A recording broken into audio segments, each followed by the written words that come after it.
How's it going, everyone? It's Foxy here for another flea market pickup video. A bit of mix of things here and there for different systems, and so let's get started right away. First thing we have is Tony Hawk's Pro Skater, the first one.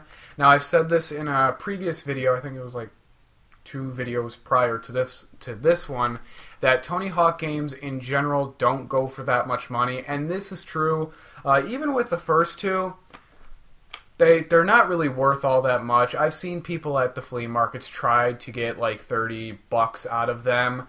At least one person, but she willingly admitted that she had no idea what the prices were of the games, and she's just going by, okay, the games are very, very old, so they must be worth something.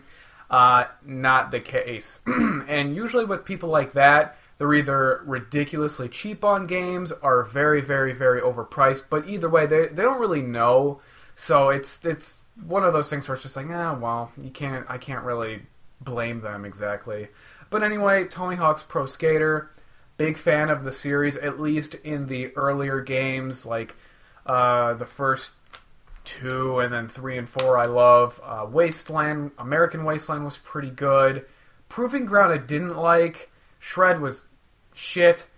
And I think there's another one that utilizes the skateboard, or maybe I'm thinking of a snowboarding game, a game that utilizes some sort of snowboard gimmick. Those were not good. But yeah, so I got Tony Hawk's Pro Skater 1 and number 2 from the same person. It was for, I think, cheaper than retail. In fact, I'm not even sure. I just know that I barely paid anything for them. Next, we have Top Gun, Fire at Will. I've never even watched the movie. I just like a lot of these sort of aerial combat games. I'm more into the World War II ones.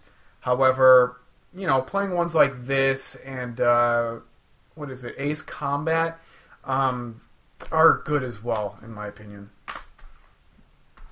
Rainbow Six Rogue Spear.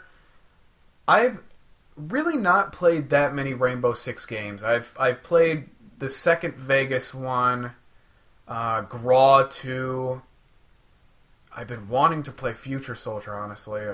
It's one of those things where it's just like, you want to play something, but you don't want to play it because there's other games you have that you'd rather play more.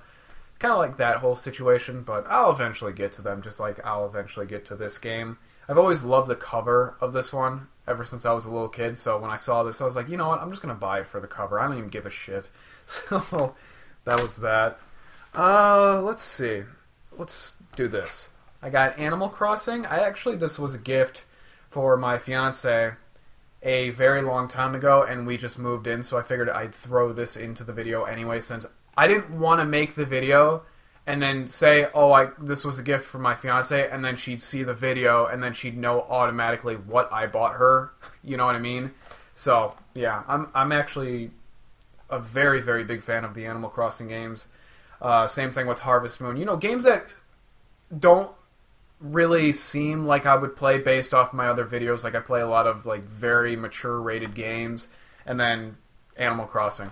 So I love the kind of games that you don't really have to put too much effort into. More fun type games that are more, well, not super serious, I guess. I don't really know how I want to put that, but if you understand what I'm trying to say, you probably understand. Next we have Soul Calibur 2 for the Xbox. I recently picked up a PS2 copy, but I kind of want to get all 3 just because the main character, or not main character, but the exclusive character is different. So for this one example is Spawn. I've liked Spawn when I was a kid, so whatever. I've noticed that the PS2 copy of the game goes for fuck all. Xbox is a little bit higher, but not by much. But the GameCube one with Link in it is like $15 to $20. And I assume the only reason because of that is because, the big name of Link.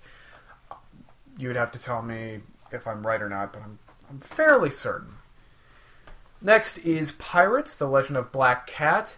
I believe this is the first Xbox game I've ever played outside of maybe Bloodquake, Blood something at the boats and you shoot people.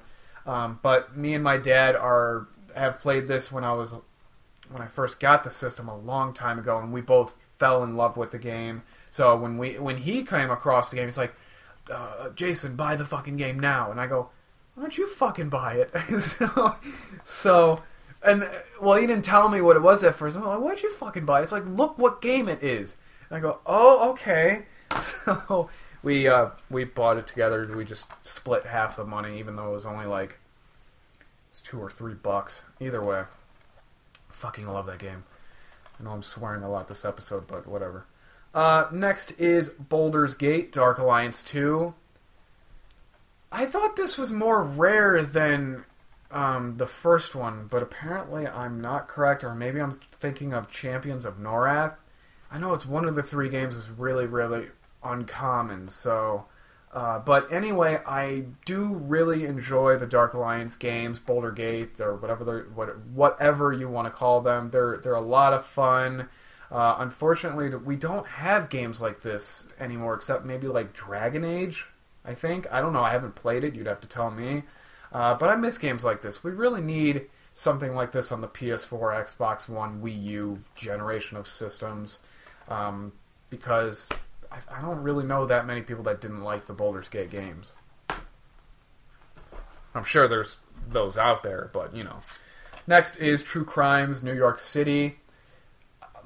I think I played this, but I know I played the original True Crime Streets of LA. If that's the original, I don't.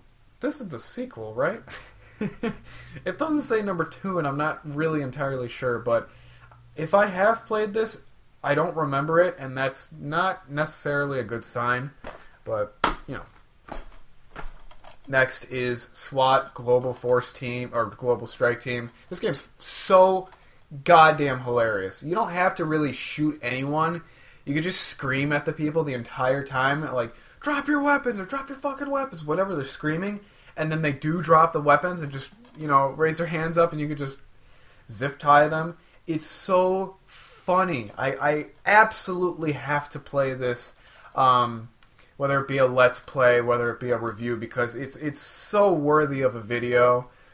And if you ever do come across this for cheap, pick it up, because you can't play it and not laugh at least a couple times. So I absolutely love the game, even if it is silly as all hell. I absolutely love it. So yeah, that's about it for today's video. Sorry for the little jump cut, but you know, things happen. Thanks for watching, everyone, and I hope you enjoyed.